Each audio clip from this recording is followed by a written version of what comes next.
Bonjour à tous et bienvenue sur la chaîne Histoire vraie de crime.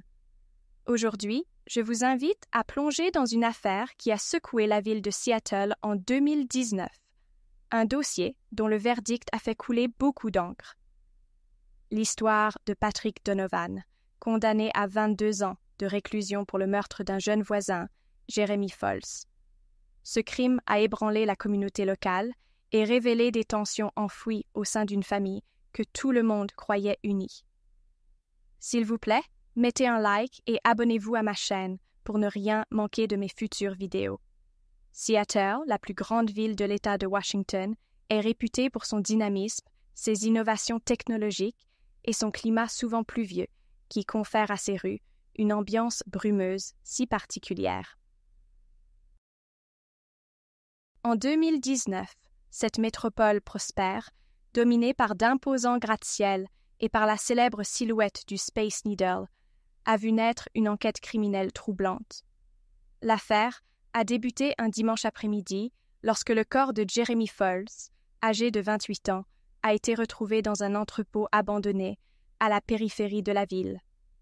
Ce qui aurait pu être considéré comme un simple différend entre voisins s'est rapidement transformé en un véritable scandale judiciaire, marqué par l'implication directe de l'épouse et de la mère de celui que les enquêteurs ont vite considéré comme le principal suspect. L'ampleur de ce drame a fortement surpris les habitants du quartier, d'autant que Patrick Donovan passait pour un homme calme, passionné de sport et très investi dans sa carrière marketing. À l'époque, les habitants se posaient de nombreuses questions sur la vie secrète de ces deux voisins que tout séparait. D'un côté, un cadre marié, père de famille, ayant dû abandonner le sport de haut niveau à la suite d'une blessure. De l'autre, un jeune homme indépendant, souvent jugé bruyant et ingérable, qui laissait planer le doute sur ses activités. À mesure que l'enquête a progressé, on a découvert un enchevêtrement de liens personnels, de non-dits et de soupçons de manipulation qui ont non seulement poussé la police à examiner de près la maison de la famille Donovan, mais également à questionner les motivations réelles de chacun des protagonistes. Avant de sombrer dans la tragédie, Jeremy Folse était réputé pour son caractère sociable et son aisance à se lier avec toutes sortes de gens. Il avait grandi dans une petite ville de l'État de Californie et avait choisi Seattle pour ses opportunités professionnelles. Son enfance n'avait pas été particulièrement difficile, mais il n'avait pas non plus eu de privilèges. Selon les rares proches qui acceptèrent de parler à la presse, ce jeune homme d'apparence énergique travaillait à mi-temps dans un bar local et complétait ses revenus en multipliant des petits boulots comme des livraisons de nuit pour des services de restauration. Il semblait aimer l'indépendance que lui procuraient ses activités parfois précaires, si bien qu'il ne rendait de compte à personne. Personne, sauf peut-être un ami d'enfance avec qui il partageait un appartement quelques années auparavant. Toutefois, cet ami préféra vite se faire discret dès que l'enquête s'orienta vers la vie personnelle de Jeremy, afin de ne pas être mêlé à l'attention médiatique. Les voisins décrivaient Jeremy comme un individu imprévisible dans ses humeurs. Tantôt souriant et serviable, tantôt sujet à des sautes de colère pour des raisons obscures.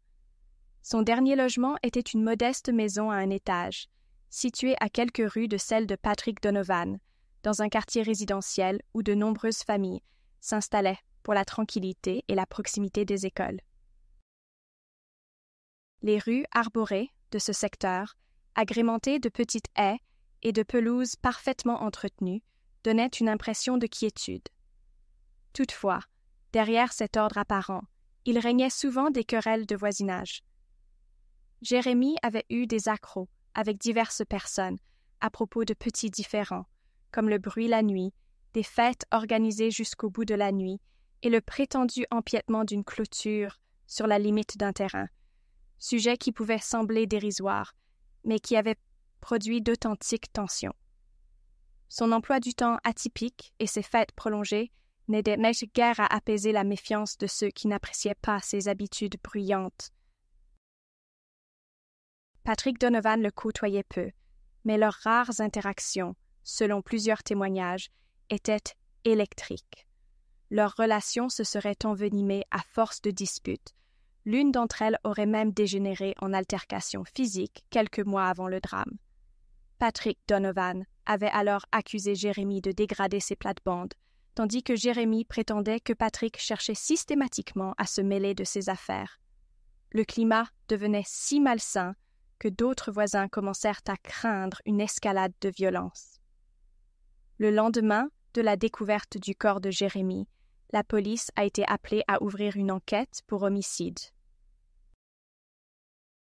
D'après le constat des premiers officiers sur place, le jeune homme gisait dans un coin poussiéreux d'un entrepôt laissé à l'abandon, situé non loin de la zone industrielle de la ville. Des agents de sécurité, alertés par des bruits étranges, avaient pénétré dans ce bâtiment où plus personne ne travaillait depuis des années, et ils y avaient fait la macabre découverte. L'entrepôt, aux vitres cassées et aux toitures métalliques en partie effondrées, était devenu un lieu de squat occasionnel pour des sans-abri ou des adolescents en quête de frissons. Mais ce soir-là, d'après ces agents de sécurité, un silence total régnait, jusqu'au moment où ils remarquèrent la silhouette inerte d'un individu au sol. Les premières constatations ne laissèrent planer aucun doute sur le caractère violent de ce décès. De multiples ecchymoses, des traces de lutte et surtout des blessures profondes sur le corps de la victime, suggérant un affrontement brutal. Sur la scène, les enquêteurs notèrent des bouts de tissu déchirés, quelques taches de sang dispersées et des marques de pas dans la poussière, comme si la victime avait été traînée sur plusieurs mètres. Personne, en revanche, ne sut expliquer avec certitude comment ni pourquoi Jeremy Foltz s'était retrouvé dans cet endroit isolé, alors qu'il était censé se trouver chez lui le soir précédent. Les questions fusèrent rapidement. D'après des voisins qui s'étaient entretenus avec lui peu de temps avant sa disparition, Jeremy semblait en proie à une inquiétude inhabituelle. Certains avaient se remarqué qu'il jetait d'incessants coups d'œil vers la rue, comme s'il craignait d'être épié ou suivi. Personne ne prêta vraiment attention à ses angoisses ou ne crut utile de l'interroger sur ses tracas. À la suite de la découverte du corps, une brigade spéciale fut dépêchée pour prendre en main l'affaire. C'est là qu'entra en jeu le principal détective, un homme d'âge moyen, réputé pour son professionnalisme et sa ténacité.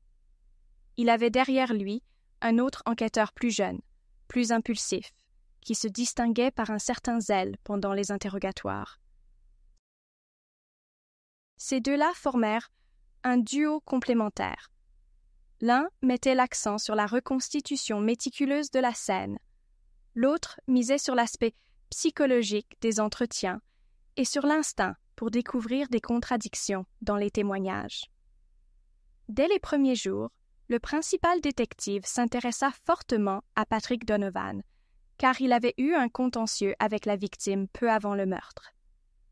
Les officiers passèrent au crible tout l'historique des querelles entre les deux hommes, en interrogeant la famille Donovan, les voisins du quartier et tout individu susceptible d'avoir remarqué un changement de comportement chez Patrick ou Jeremy. Les investigations mirent en lumière des disputes répétées, bruits nocturnes, dégâts présumés, menaces voilées, insinuations diverses. Une rumeur persistante indiquait que Jeremy s'adonnait à des activités illégales, notamment la vente de substances prohibées, qui pourraient avoir attiré des individus dangereux. Mais la police préféra se concentrer sur la piste la plus évidente, la querelle entre voisins, aggravée par un possible accès de colère. Les analyses médico-légales, menées par l'équipe chargée des preuves, révélèrent des empreintes de pas partiellement identifiées près de la victime, compatibles avec plusieurs pointures, mais pas suffisamment précises pour en tirer un indice irréfutable.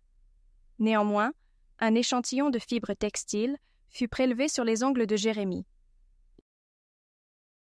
Les laboratoires de la police confirmèrent plus tard que ces fibres correspondaient à un vêtement de marque sportive, couramment porté par des amateurs de course à pied.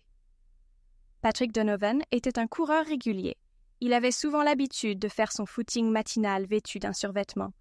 Cependant, des centaines d'autres personnes dans Seattle possédaient probablement des tenues semblables, si bien que l'argument n'était pas décisif à lui seul. Durant l'avancée de l'enquête, une série d'auditions commença. Le principal détective organisa un défilé de témoins, dont des amis et collègues de Jérémy, afin de comprendre ce qui avait bien pu motiver un tel assassinat. Peu d'éléments conduisaient à une piste solide, jusqu'à ce que la femme de Patrick Donovan, Christine Donovan, vienne spontanément signaler un comportement étrange de son mari. Au début, elle se montra hésitante, visiblement partagée entre sa volonté de collaborer avec la police et sa loyauté envers l'homme qu'elle avait épousé. Son témoignage évolua par la suite. Elle raconta qu'elle avait aperçu Patrick le soir présumé de la disparition de Jérémy dans un état de nervosité extrême. Il portait, selon ses dires, des vêtements maculés de terre et ne lui donnait aucune explication satisfaisante. Christine Donovan avoua qu'elle avait décidé le lendemain de s'éloigner avec leurs enfants pour quelques jours, sous prétexte de rendre visite à d'autres proches. Elle voulait lui laisser le temps de se calmer. Cependant, malgré ses craintes, elle ne parvenait pas à imaginer son mari capable d'un meurtre. Le principal détective écouta ses déclarations avec grand intérêt et la pria de revenir à la police si d'autres détails lui revenaient. Christine mentionna également le possible chantage exercé par Jérémy, sans entrer dans les détails. Elle laissa entendre qu'il possédait des éléments compromettants, comme des photos ou des messages pouvant nuire à la réputation de la famille Donovan. Cette simple allusion ouvrit de nouvelles pistes. Et si le crime n'était pas uniquement lié à de simples conflits de voisinage, mais aussi à une potentielle extorsion?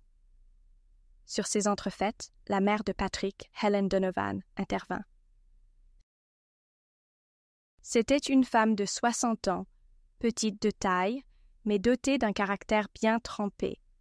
Ancienne infirmière, elle connaissait l'importance de preuves concrètes et du rôle fondamental de la vérité, ayant vu dans sa carrière hospitalière combien de drames pouvaient être causés par des mensonges ou des omissions. Helen habitait à proximité du domicile de son fils, ce qui lui permettait de lui rendre visite régulièrement. Bien qu'elle fût proche de lui, un incident la perturbait.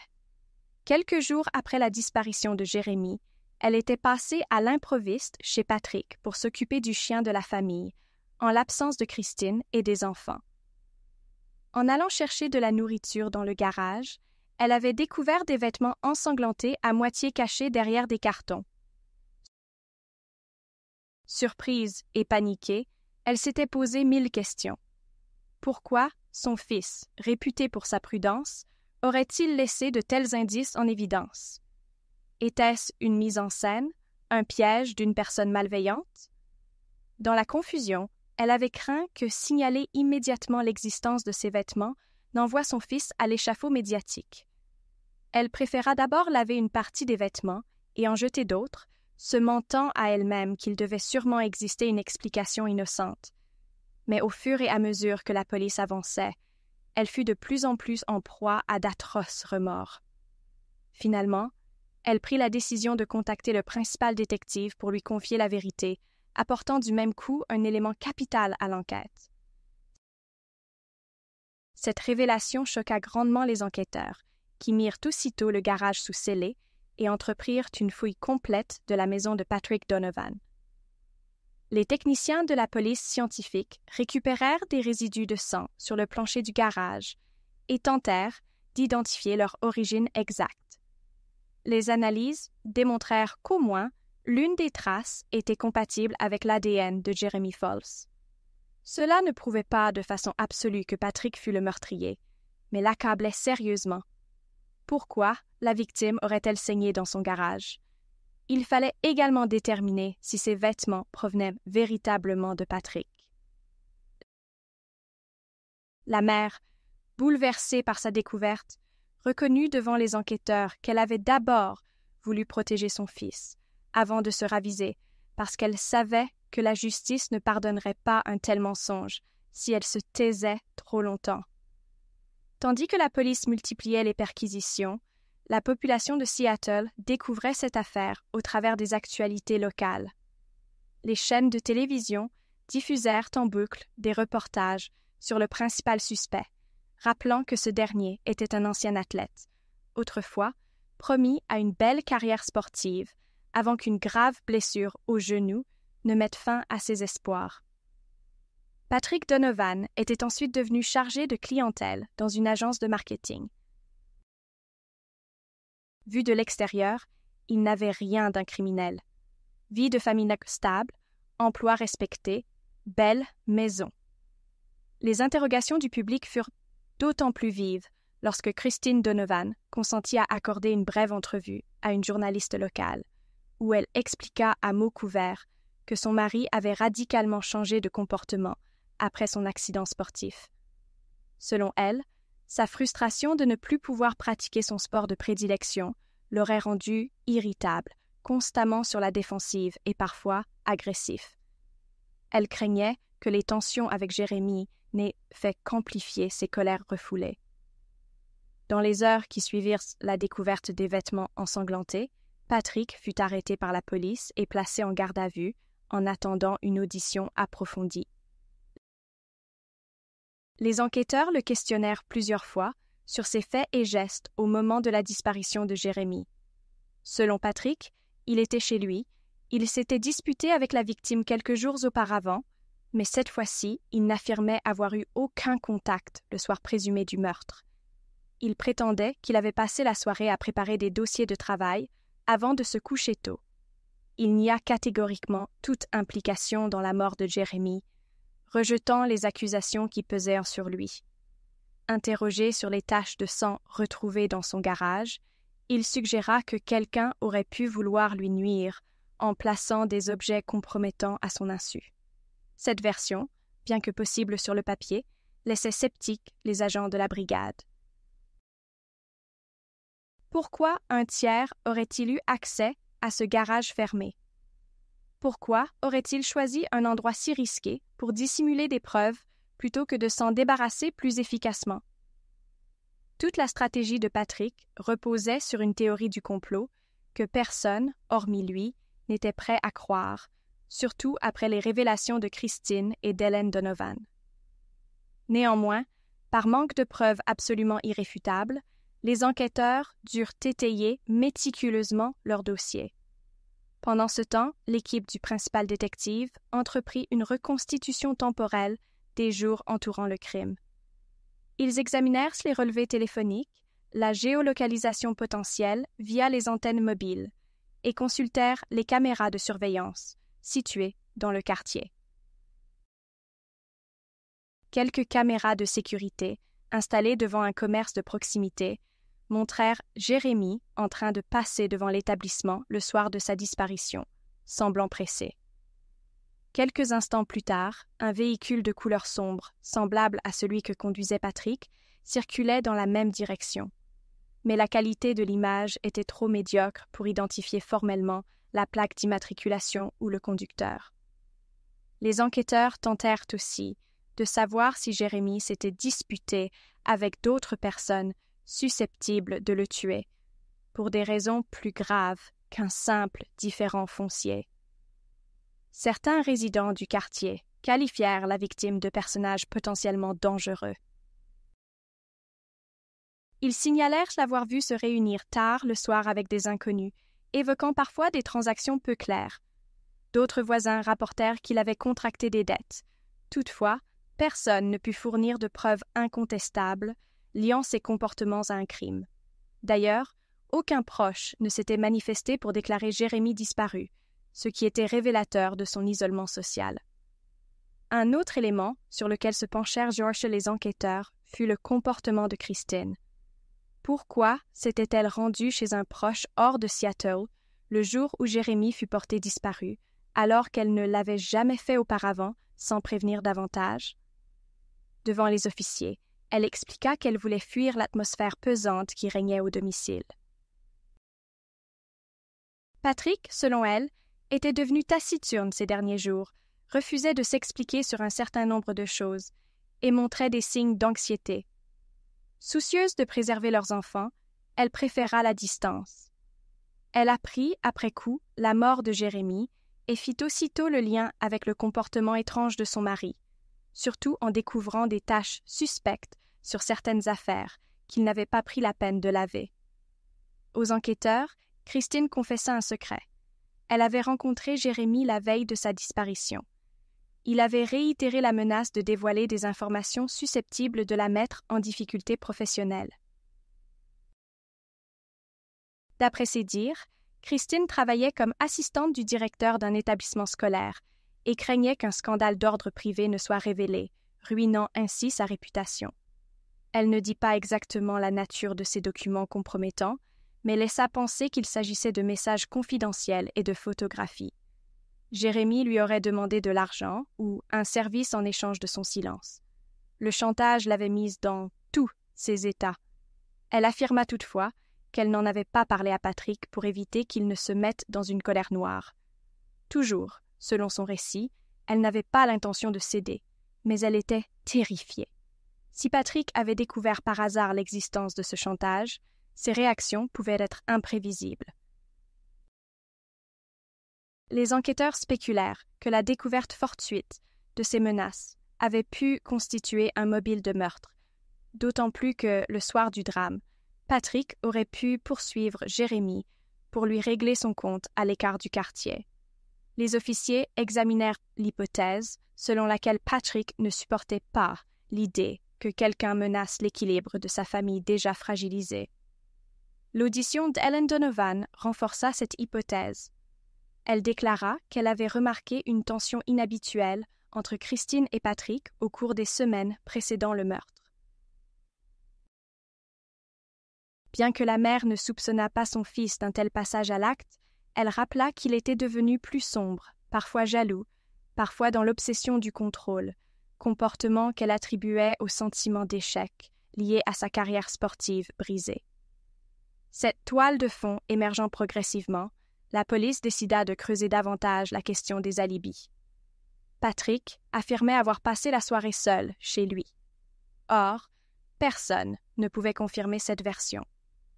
Christine et les enfants étant partis, aucun témoin ne l'avait vu dans la maison. Et, dans le même temps, de vagues indices suggéraient qu'il avait quitté son domicile pour errer dans les rues, si l'on en croyait l'image floue de la caméra de surveillance montrant un véhicule identique au sien. La pression médiatique augmentait et la communauté locale se divisait. Certains défendaient la présomption d'innocence, soulignant que rien ne prouvait la culpabilité de Patrick. D'autres, saisissant l'impact émotionnel de la découverte macabre, se disaient persuadés qu'il était l'auteur du crime. En outre, le comportement ambigu de Christine, entre complicité et dénonciation, jetait le trouble, tandis que l'aveu tardif d'Hélène d'avoir découvert des indices tendait à confirmer que la famille tentait, dans un premier temps, de sauver les apparences. Après plusieurs semaines d'enquête, un événement décisif modifia le cours de l'affaire. Le principal détective obtint l'autorisation judiciaire de fouiller de fond en comble la voiture de Patrick. En démontant certaines pièces de la banquette arrière, des techniciens mirent la main sur des taches brunes, très anciennes, qui se révélèrent être du sang, selon des tests de terrain. L'examen plus poussé en laboratoire identifia clairement ce sang comme correspondant à celui de Jérémie. Les experts estimaient qu'il y en avait suffisamment pour suggérer qu'une violence s'était déroulée à l'intérieur du véhicule. Cette découverte constitua un véritable point de rupture dans l'enquête.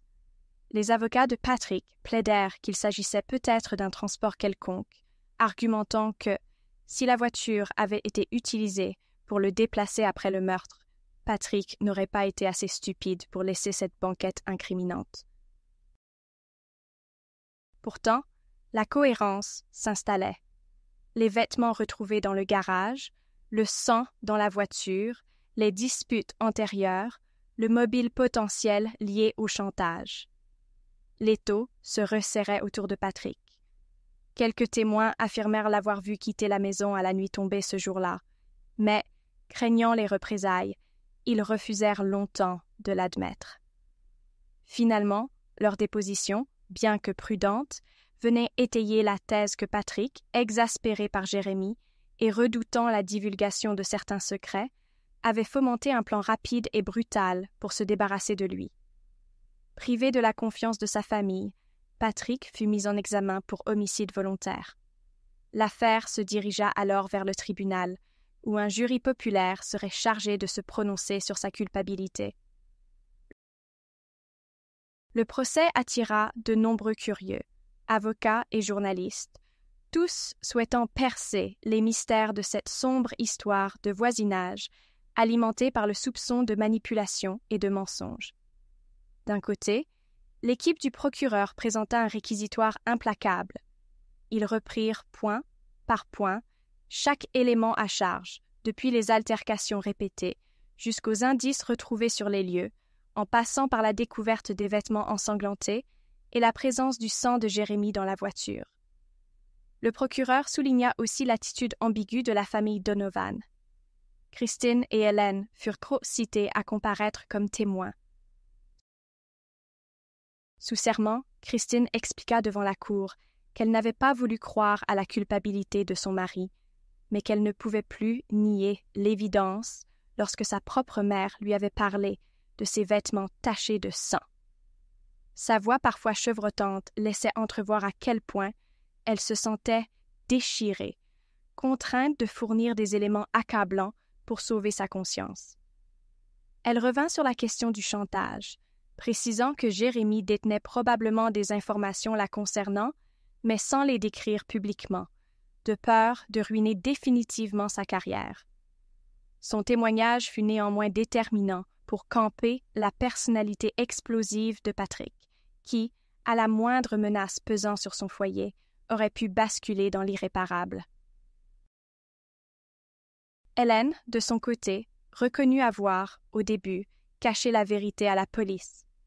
À la barre, elle expliqua à quel point il était difficile pour une mère d'envisager que son propre fils puisse être impliqué dans un acte d'une telle horreur.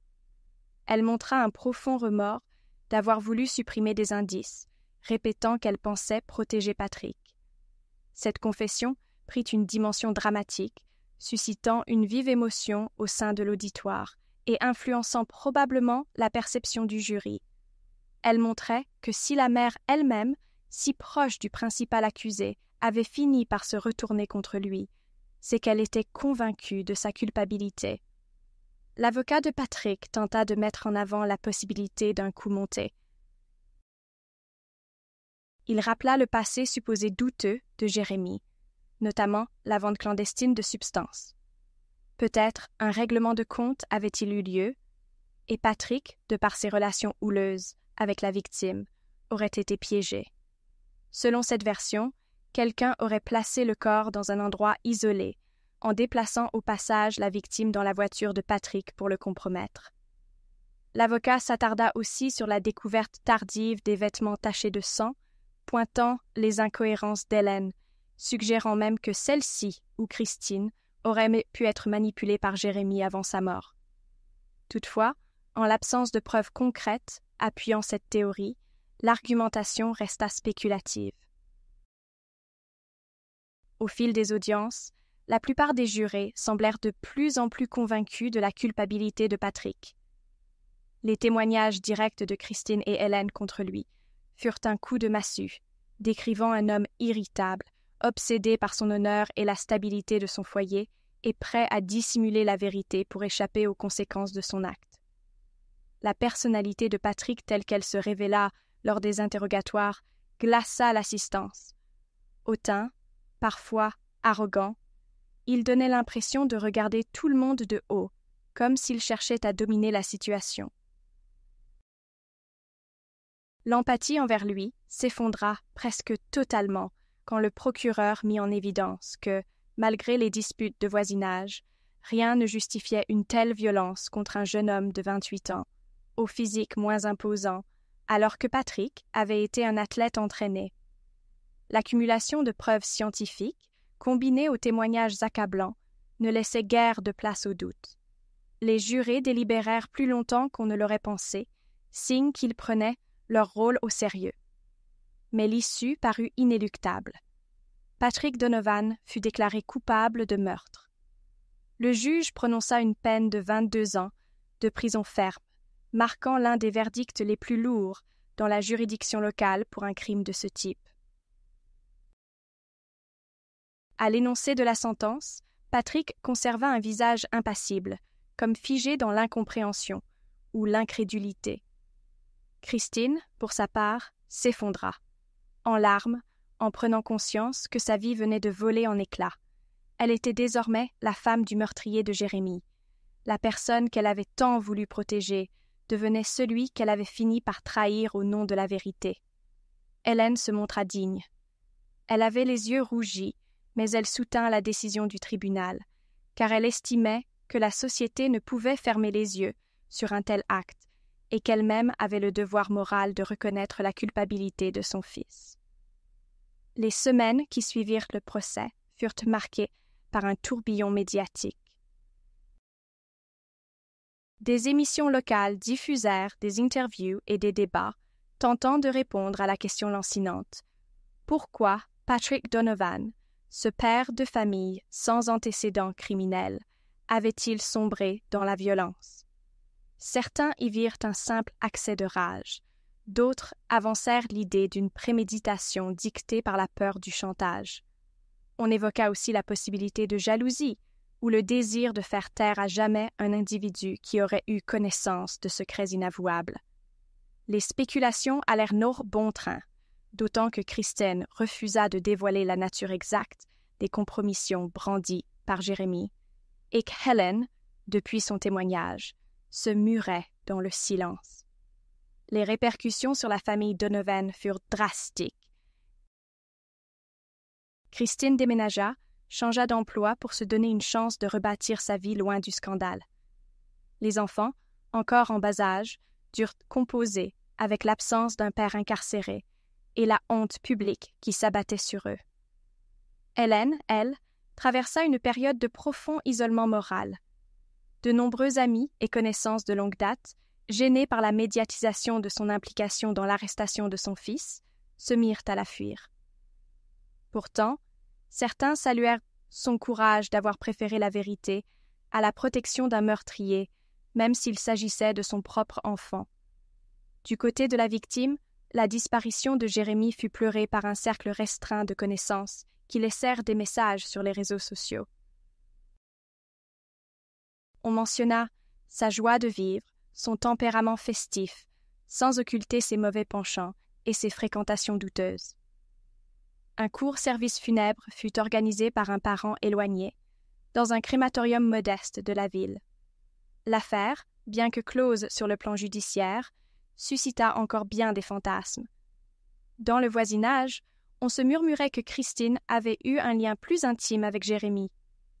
Certains prétendaient l'avoir vu sortir de chez lui à des heures indues. D'autres soutenaient qu'un complice restait en liberté, qu'on n'avait pas tout dit sur l'affaire, qu'il manquait encore des pièces du puzzle. Mais à l'échelle de la justice de Seattle, l'essentiel était fait. Le meurtrier, Patrick Donovan, croupissait derrière les barreaux, purgeant une longue peine. 2 ans après sa condamnation, il formula une demande de révision de procès, arguant que sa mère et son épouse avaient menti sous serment pour préserver leur propre secret. Il fit valoir que l'affaire n'avait été résolue que par des témoignages biaisés, sans qu'aucun témoin extérieur neutre n'ait pu confirmer la chronologie exacte. Sa demande fut rejetée, faute de nouveaux éléments. Depuis lors, on raconte que Patrick se montre peu coopératif avec les services pénitentiaires, alternant entre l'amertume et la résignation. Beaucoup se demandent si, au moment où il sortira de prison, il y aura toujours quelqu'un pour l'attendre, tant son ancienne vie semble brisée, irrémédiablement.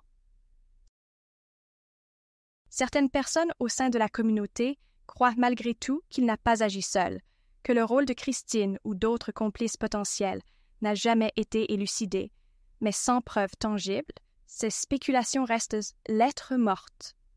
Par ailleurs, le quartier où se déroula la tragédie vit une lente remontée de l'immobilier. les nouveaux arrivants entendent parfois de vagues rumeurs au sujet du drame. Quelques habitants confient avec un frisson que la maison de Jérémie est à présent habitée par de nouveaux locataires. Le garage de Patrick, désormais vide, a été mis en vente par Christine, qui espère tourner la page en se séparant du dernier souvenir tangible de ce sombre passé. Et pourtant, dans l'esprit des plus anciens, la question reste ouverte. Était-ce simplement un crime né d'une folie passagère ou d'une colère féroce inspirée par l'envie de protéger la réputation d'une famille, ou bien l'origine se trouvait-elle dans des secrets bien plus profonds, jamais révélés, qui hantraient encore ceux qui en détenaient la clé? Parfois, quand la nuit tombe sur Seattle et que la pluie commence à marteler doucement les trottoirs, certains habitués du café du coin évoquent en chuchotant cette affaire Donovan, presque comme un mythe local qu'on aimerait exhumer pour mettre à jour d'autres pièces manquantes, pour nourrir le goût du mystère. Mais la réalité judiciaire est là. L'affaire est classée, le coupable désigné, la sentence définitive.